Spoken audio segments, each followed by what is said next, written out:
Sore Smart Listener, apa kabar Anda hari ini? Berjumpa lagi bersama saya Dery Aulia di Bincang Ramadan bersama Dompet Duafa. Dan kali ini menghadirkan Ustadz Kusworo Nur Sidik LC dari Dompet Duafa. Ya, Smart Listener, ini perjumpaan yang keempat bersama Ustadz Kusworo, masih mengangkat tentang zakat kontemporer. Pertemuan terakhir kita dengan Ustadz Kusworo membahas beberapa zakat, yaitu zakat emas, zakat saham, deposito, tabungan, dan zakat perdagangan. Nanti selanjutnya kita akan membahas zakat-zakat yang lain terkait dengan zakat kontemporer. Kita langsung saja ke Ustadz Kusworo Nur Sidik LC. Selamat sore, assalamualaikum Ustadz. Waalaikumsalam warahmatullahi wabarakatuh. Apa kabar Ustadz? Alhamdulillah baik Ustadz ya. Semoga puasa kita mendekati akhir dari Ramadan, dan ini masa-masanya orang mikiri zakat. Nah, tapi sebelum kita lebih jauh membahas tentang zakat kontemporer yang keempat ini, Ustaz, ada sedikit pertanyaan yang selalu menghantui saya. Ini ada dalam pikiran saya, kenapa orang berzakat itu di luar zakat fitrah itu selalunya bulan Ramadan? Apa karena ngepasnya setahun ketemunya, atau memang Ramadan ini bulan yang berkah, jadi untuk membayar zakat itu kayaknya lebih gampang deh keluarnya bulan Ramadan? Nanti gimana nih Ustaz? Silakan Ustaz. Bismillahirrahmanirrahim. Assalamualaikum warahmatullahi Waalaikumsalam wabarakatuh. warahmatullahi wabarakatuh. Sahabat pendengar Radio Smart FM dimanapun berada, segala puji bagi Allah yang telah memberikan kita banyak kenikmatan. Di antara kenikmatan itu adalah harta benda. Dan sebagai rasa syukur atas nikmat harta adalah dengan mengeluarkan zakatul mal, zakat atas harta benda, bukan zakat ke mall ya. Zakatul mal ya. Iya. Zakat mal ini memang kebiasaan di tengah-tengah masyarakat kita ini, kebanyakan bayarnya pas bulan Ramadan. Walaupun sebetulnya zakat itu dibayarkan jika sudah jatuh tempo haul 1 tahun. Misalnya dia beli emasnya pada bulan Rajab tahun lalu, maka zakatnya adalah bulan Rajab tahun ini, tidak harus Ramadan. Atau dia mulai usaha dagangnya bulan Sya'ban tahun lalu, maka dia zakatnya jatuh haulnya, jatuh tempo zakatnya 1 tahun bulan Sya'ban, tidak harus Ramadan. Mengapa kebanyakan orang menunaikannya dipas-pasin di bulan Ramadan? Di antaranya karena dorongan untuk beramal mendapatkan balasan kebaikan dan pahala yang berkali lipat di bulan Ramadan. Sehingga kebanyakan membayar zakatnya di bulan Ramadan supaya balasan pahalanya lebih berlipat. Tetapi sebetulnya kewajibannya bukan di bulan Ramadan, tergantung jatuh haulnya itu kapan gitu. Walaupun belum jatuh haul dan merasa pengen bayar zakat, gimana Ustaz? Boleh? Menyegerakan membayar zakat boleh. Boleh ya, Ustaz. Oke. Nah, sekarang balik ke pembahasan utama dari zakat kontemporer yang keempat ini. Apa saja nih Ustaz? Insya Allah kita akan membahas tentang zakat pertanian, az-ziraah, dan turunan dari zakat pertanian di masa kontemporer. Yaitu zakat profesi atau penghasilan, zakat investasi, dan lain sebagainya. Silakan Ustaz. Pertama, zakat pertanian. Zakat pertanian adalah zakat yang dikeluarkan dari hasil pertanian, yaitu biji-bijian seperti beras, gandum, dan sebagainya, buah-buahan, anggur, jeruk, durian, mangga, atau hasil pertanian lainnya, sayur-sayuran. Perhitungan zakat pertanian, pertama, nisab zakat pertanian 5 ausak ya, atau kalau disetarakan dengan berat saat ini 653 kg beras. Dibayarkan setiap panen, tidak harus nunggu 1 tahun. Setiap panen bayar zakatnya. Berapa kadar zakatnya? 5% atau 10%. 5% jika menggunakan irigasi berbayar dan biaya perawatan lainnya. 10% jika irigasinya tanpa bayar dan tanpa biaya perawatan lainnya. Contohnya Pak Abdullah punya sawah 10 hektar di daerah perairan sana itu. Oke. Setiap panen 1 hektarnya 1 ton. Berarti dia omset ketika panennya 10 ton. Berapa zakatnya? Jika dia pertaniannya tanpa biaya pengairan 1 ton. maka zakatnya 10% dari total panennya. 10% kotor ya Ustaz? Dari total panennya. Jadi yang membedakan cuma 5% atau 10%. Sama-sama dihitung dari seluruh hasil panen. Ya, bukan bersih dikurangin biaya perawatan, biaya pemeliharaan, enggak. Ya banyak kecil jadinya. Yang bedain cuma 5% jika ada biaya pemeliharaan dan pengairan. 10% dari total panen jika tanpa biaya pengairan, tanpa biaya perawatan dalam mengelola pertaniannya itu. Oke. Jadi brutonya lah Ustaz ya. Brutonya, biaya-biaya yang dikeluarkan selama pemeliharaan menurut mayoritas ulama tidak mengurangi jumlah hasil pertanian yang wajib dizakati. Untuk semua jenis pertanian. Iya, pertanian yang disebutkan secara tekstual adalah yang berbentuk biji-bijian, beras, gandum, kurma. Sedangkan pertanian misalnya karet, sawit, itu bagaimana? Itu sebagian ulama memasukkannya ke dalam zakat perdagangan. Hasilnya berapa? Sudah berjalan 1 tahun. Kalau ada komoditas yang bisa dihitung, maka kali 2,5%. Komoditasnya ditambah hasilnya kali 2,5%. Sebagian ulama berpendapat itu dimasukkan zakat perdagangan. Sebagian ulama berpendapat seperti perkebunan modern ya, sawit, kemudian karet, itu tetap dihitung pada zakat pertanian.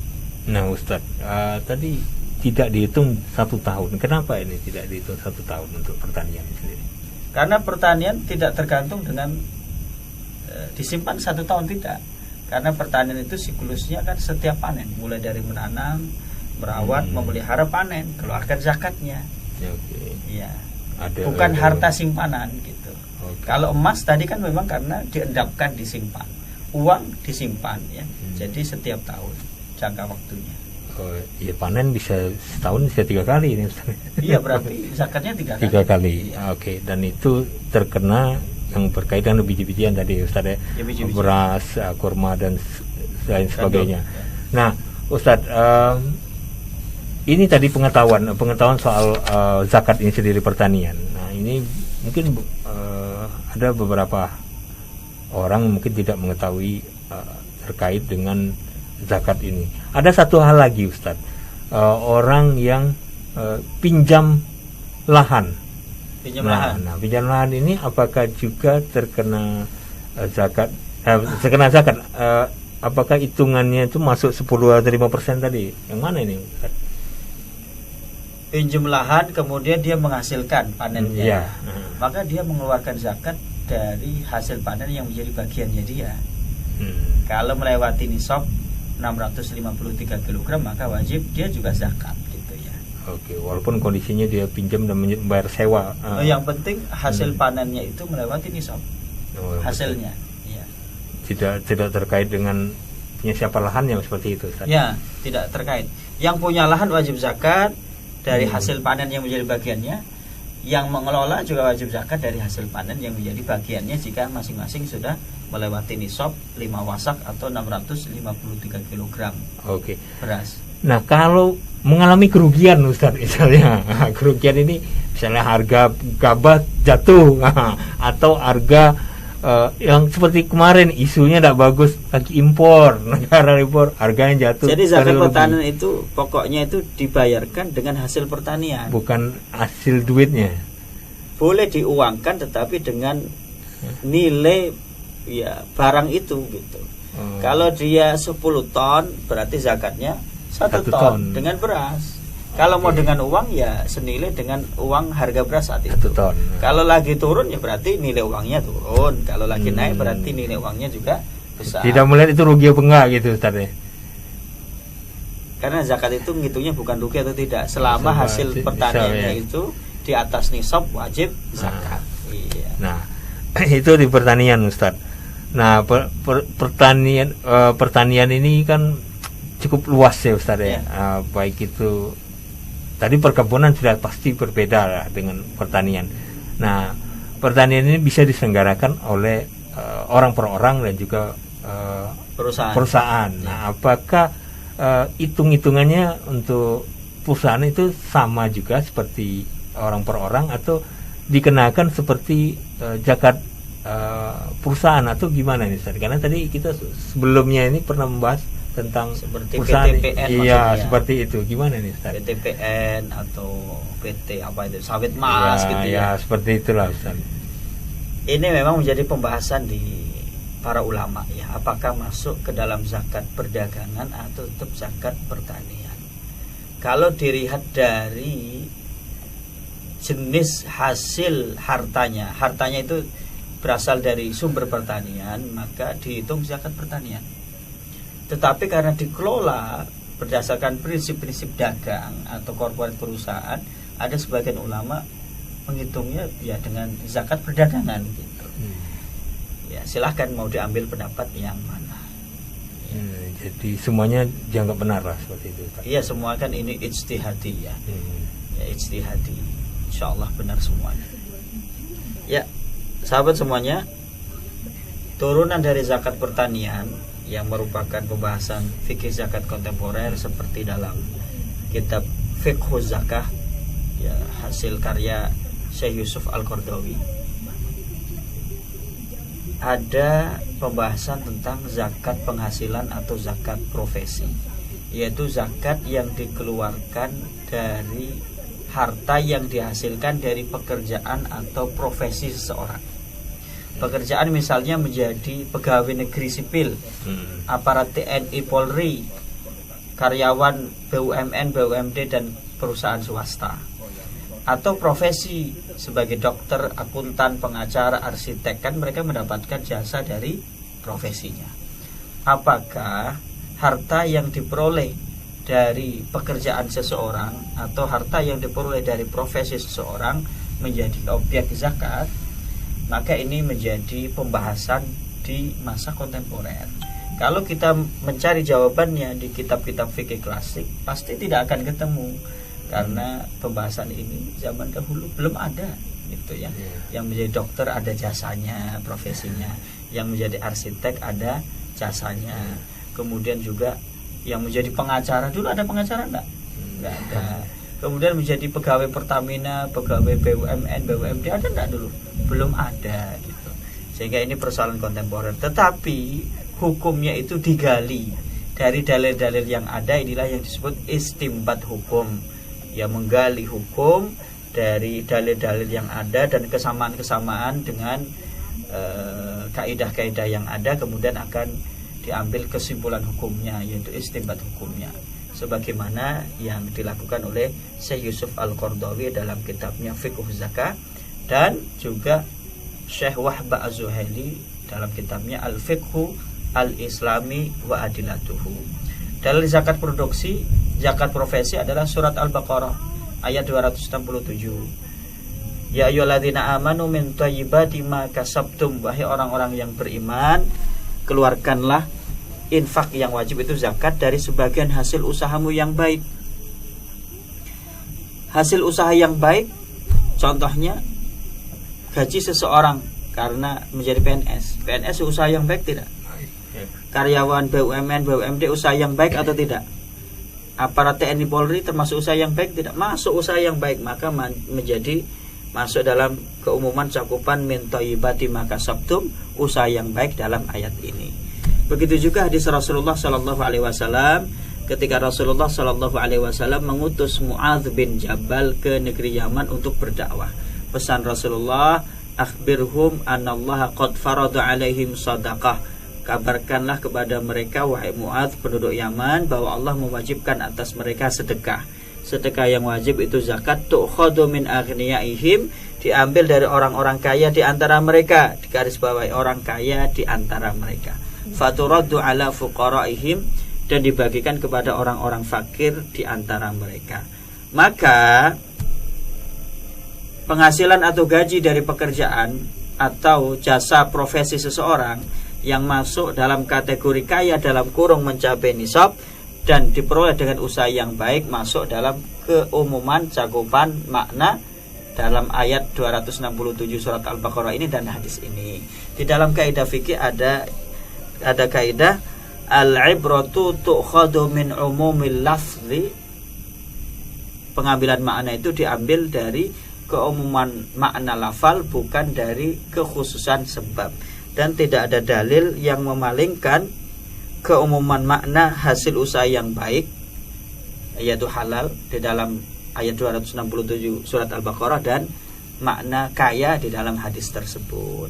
Sehingga gaji seorang pegawai atau karyawan dan honor jasa profesi seseorang dari profesinya wajib dikeluarkan zakatnya. Cara menghitungnya bagaimana? Sebelum cara menghitungnya bagaimana, kita mencoba apakah ada referensinya dari generasi salaf terdahulu. Ada referensinya. Seorang sahabat Ibnu Abbas ketika ditanya bagaimana seseorang yang mendapatkan hartanya karena profesinya, disebut al-mal al-mustafad, beliau menjelaskan yuzakihi yauma yastafiduh, mengeluarkan zakatnya ketika dia mendapatkan hasil dari profesinya. Dan para ulama salaf terdahulu mengistilahkan gaji seseorang dengan aqtiyat. Secara praktis dipraktekkan oleh Khalifah Umar bin Abdul Aziz. Itu generasi keberapa? Masih generasi terdahulu.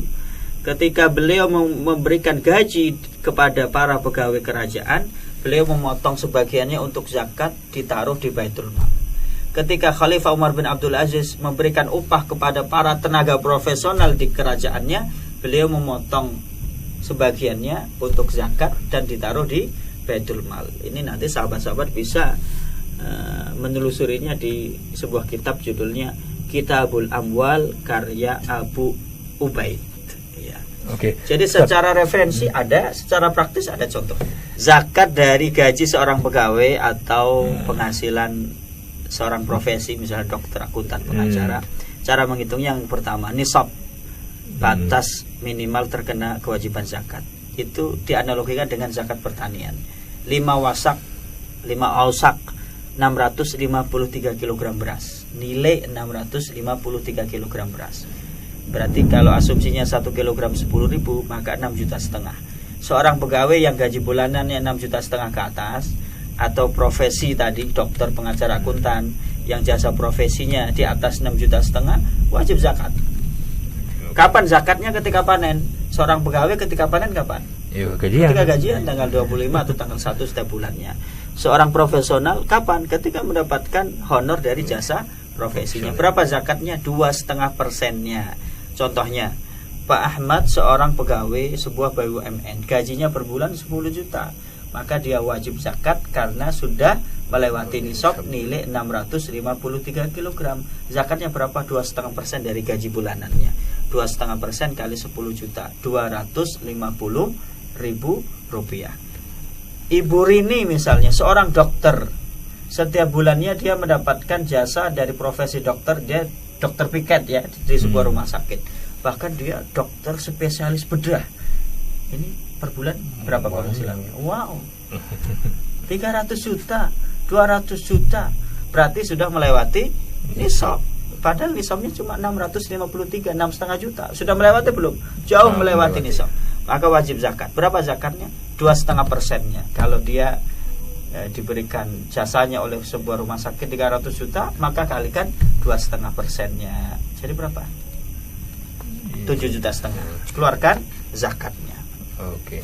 Jadi tidak melihat 1 tahunnya Ustaz ya awalnya? Tidak, karena ini dianalogikan, dikiaskan dengan zakat pertanian ketika panen, ketika mendapatkan hasil dari profesinya maupun dari pekerjaannya.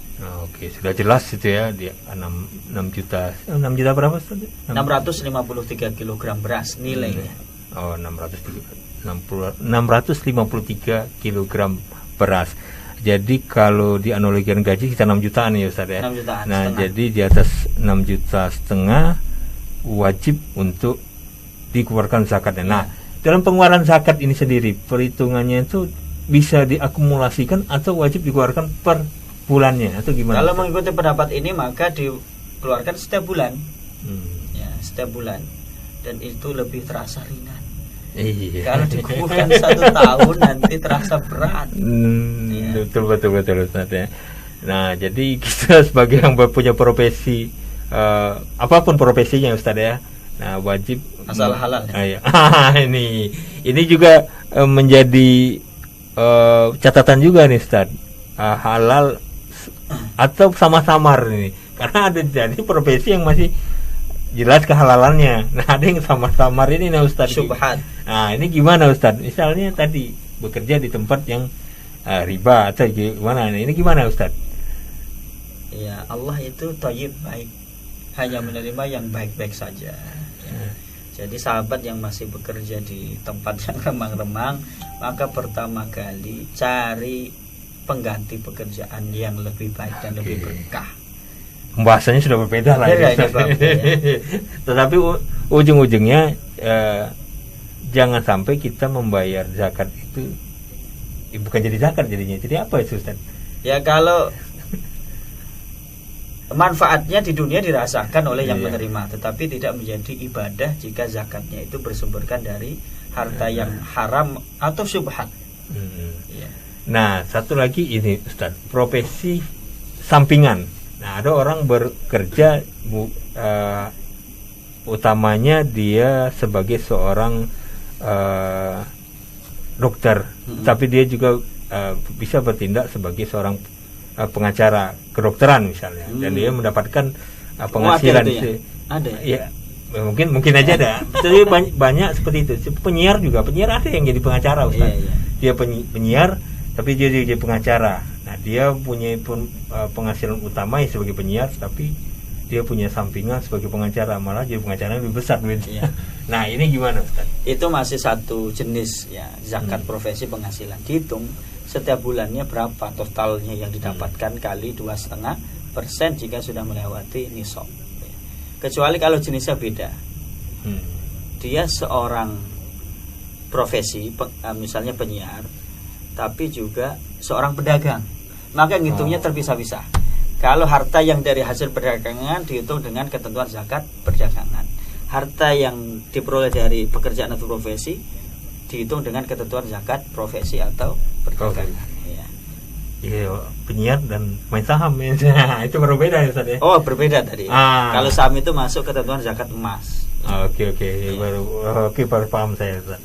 Kalau sama. Jadi yang dihitung objek zakat itu tergantung tadi jenis hartanya. Kalau itu dia masuk zakat emas, hitung dengan zakat emas. Kalau masuk dalam zakat profesi, hitung dengan zakat profesi. Kalau dia juga punya usaha banyak nih, emas nyimpan, dagang punya, profesi juga punya, maka hitung dengan 3 jenis itu semuanya. Tidak disamaratakan ketentuannya. Oke. Jadi juga harus paham juga ini Ustaz ya. Karena kalau salah ya salah yang dibayar zakatnya. Iya. Bisa kalau misalnya Ustaz, dia membayar zakatnya dengan cara yang salah, tapi dia besar jadinya. Jadi gimana itu Ustaz? Ya ikhlaskan aja. Sudah lewat kurang. Bagaimana? Iya, kalau kurang nggak boleh Ustaz ya. Ya kalau kurang seandainya karena belum tahu dan tidak tahu, ya ma'fu anhu, diampuni oleh Allah. Banyak-banyak istighfar, bertobat, kemudian setelah tahu keluarkan zakatnya sesuai dengan ketentuan. Oke. Nah Ustaz, ini satu lagi nih. Oh iya, ini saya tambahin lagi masalah zakat profesi. Ini kan menjelang hari raya Lebaran. Biasanya kan pegawai itu mendapatkan THR. Apakah THR termasuk yang wajib dikeluarkan zakatnya? THR itu biasanya kan terkait dengan gaji seseorang, karena biasanya 1 kali bulan gaji. Maka itu termasuk pembahasan dan menghitungnya sesuai sama dengan zakat profesi atau penghasilan. Cara menghitungnya THR pada bulan berjalan, berarti THR pada bulan Mei ini ditambah gaji bulan Mei kali 2,5%. Misalnya seorang pegawai gajinya 5 juta, dapat THR 5 juta, maka zakat pada bulan ini 2,5% dari gaji plus THR. 2,5% kali dari 5 ditambah 5 dari gaji ditambah THR. Oh, yang sebelumnya dia tidak kena zakat jadi kena. Iyalah, karena jadinya akumulasinya melewati nisab nilai 653 kg beras. Ya. Oke Ustadz, kita ke zakat investasi, tapi kita jeda dulu. Baik, silakan. Di sesi terakhir nanti kita akan bahas tentang investasi, karena investasi ini juga tadi saham juga sebenarnya investasi, tapi apakah sama dengan investasi yang dimaksud? Beriman itu justru dianjurkan harus kuat ekonomi. Al-mu'minul qawi ahabbu ilallah minal mu'minil dhaif. Orang beriman yang kuat imannya, kuat ibadahnya, kuat ilmu pengetahuannya, kuat kekuasaannya, kuat ekonominya, itu lebih Allah cintai daripada seorang mukmin yang lemah iman, lemah ilmu, lemah ibadah, lemah harta, lemah kekuasaan. Jadi dianjurkan orang mukmin itu harus kaya. Betul. Tetapi ingat, ketika sudah kaya, keluarkan kewajiban-kewajibannya. Ini yang sering lupa. Tapi ya untuk menegakkan Islam itu butuh dana yang besar, dan untuk juga bangun pesantren butuh dana, ya. Untuk dakwah butuh dana. Butuh. Ya, kalau punya harta banyak, infakkan di jalan Allah. Insya Allah Allah ganti yang lebih banyak. Amin. Nah Ustadz, ini zakat investasi. Di sesi terakhir ini kita membahas tentang investasi. Tadi sebelumnya kemarin kita membahas tentang saham itu investasi juga. Nah, apakah sama dengan investasi ini atau berbeda atau gimana ini Ustaz? Zakat investasi yang maksud di sini dalam fikih kontemporer adalah diistilahkan dengan al-mustaghilat, yaitu sejumlah harta yang pada prinsipnya tidak dikenai kewajiban zakat. Seperti tanah selama itu tidak menghasilkan, atau rumah selama ditempati sebagai rumah pribadi, kendaraan selama itu dipakai sebagai alat transportasi pribadi. Tetapi jika ini dikembangkan, diinvestasikan, diputarkan, menghasilkan keuntungan, maka hasil keuntungan itulah yang dikeluarkan zakat. Nah, inilah yang dimaksud dengan zakat investasi. Misalnya punya mobil 5, di rumah ada berapa mobil? Satu. Mudah-mudahan 5 ya, amin. Ya, amin. Yang satu dipakai untuk transportasi, karena lebih 4-nya itu direntalkan. Maka hasil sewa menyewa inilah yang wajib dikeluarkan zakatnya. Punya rumah 5, rumah yang pertama sudah ditempati uang rumah yang pertama gitu misalnya ya. Rumah yang kedua belum ada uang rumah kedua ya. Tapi punya rumah 5, yang 4 rumah kosong, dia sewakan, dia kontrakkan, maka hasil sewa menyewa, hasil kontrak mengontraknya inilah yang wajib dikeluarkan zakatnya. Inilah yang disebut dengan zakat investasi. Bagaimana cara menghitungnya? Menghitungnya ini dianalogikan dengan zakat pertanian. Nisabnya 5 wasak 653 kg beras. Zakatnya 5% atau 10%. 5% dari neto, 10% dari bruto. Kapan zakatnya? Ketika panen. Maka ketika mendapatkan hasil sewa menyewa tadi. Contohnya ini ya. Pak Jamil mempunyai 100 rumah kontrakan. Oh ini toke ini. Toke kan. Apa kalau memang istilahnya? Toke juga. Tuan tanah, tuan kontrakan itu ya. Punya 100 pintu kontrakan. Waduh. Setiap bulannya itu 700.000. Maka omsetnya berapa? 7 juta kali 100. 70 juta. Ya. Sudah melewati nisab belum? Sudah kan ya. Nisabnya 653 kg beras atau sekitar 6,5 juta. Sudah wajib zakat berarti. Kapan zakatnya? Ketika menghasilkan. Tidak nunggu 1 tahun ya. Karena ini dikiaskan, dianalogikan dengan zakat pertanian. Jadi zakatnya 10%. Ya, 10%-nya dari omset tadi, dari 7 juta rupiah. Contoh yang kedua, Pak Rizky mempunyai misalnya berapa? 10 rumah kontrakan. Ini dibayarnya setahun sekali. Satu rumahnya 20 juta. Ini rumahnya keren ya. Tetapi Pak Rizky ini dia yang bayarin listrik, yang bayarin PDAM-nya, yang nyewa taunya bersih gitu ya. Maka ini nanti zakatnya 5% saja dari neto. Ya, misalnya omsetnya tadi kan 10 rumah, satu rumahnya 20 juta, berarti setahun omsetnya 200 juta. Untuk biaya air, biaya listrik misalnya mungkin berapa juta? 20 juta misalnya. Maka zakatnya kalau dihitung dari bersih 200 juta omset dikurangin operasional 180 juta kan bersihnya. 5% kali 180 juta ya. Sekitar 7-6 jutaan ya Ustaz ya. Nah, kalau kita berinvestasi dengan hal-hal yang lain Ustaz, misalnya kita menitipkan uang kita untuk di misalnya apa ya Ustaz ya, buat angkot itu tadi misalnya mobil, tapi bukan kita yang mengelolanya, orang lain yang mengelolanya. Nah ini gimana pembayaran zakat? Maka masing-masing pihak menghitung yang menjadi bagiannya. Jika bagiannya itu melewati nisab, wajib zakat. Yang punya angkot, tuan angkotnya dapat bagian kan, sharingnya. Nah, kalau sharing per bulan yang melewati nisab nilai 653 kg beras, maka wajib zakat. Zakatnya 10%, kalau dari bruto, kalau dari neto 5%. Oke. Iya. Nah, balik lagi seperti halnya yang tadi Ustaz, kalau berinvestasinya samar-samar. Nah, apakah juga diwajibkan zakat atau memang tidak zakat sama sekali, itu gimana? Tidak wajib zakat dari usaha yang syubhat atau haram. Kalaupun dia mengeluarkan zakat, tidak bernilai ibadah di sisi Allah. Manfaatnya bisa dirasakan oleh manusia yang lainnya, tetapi tidak bernilai ibadah di sisi Allah, karena Allah itu thayyib, hanya menerima yang baik-baik saja. Ini terakhir tentang zakat hadiah ya. Ketentuan zakat hadiah, yang pertama, zakat hadiah tidak ada nisab. Berapapun menerima hadiah wajib zakat.